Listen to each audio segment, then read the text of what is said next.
Bak anak ayam yang kehilangan induknya, sekelompok tentara Ukraina terekam kelang kabut berusaha menghindar dari serangan militer Rusia.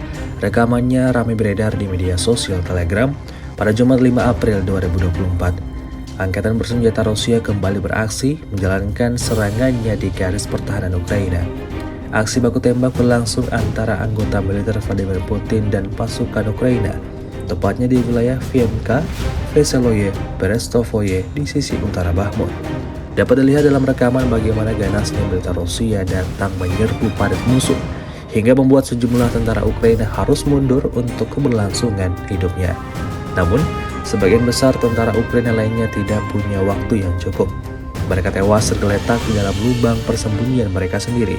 Tak jarang juga tentara Ukraina mencoba lakukan perlawanan dengan membalas tembakan militer Rusia, seperti yang terlihat pada akhir rekaman. Tidak diketahui pasti ada berapa jumlah korban jiwa dalam peristiwa ini. Video ini viral dan menuai beragam komentar dari warganet.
Download Tribun X sekarang, menghadirkan lokal menjadi Indonesia.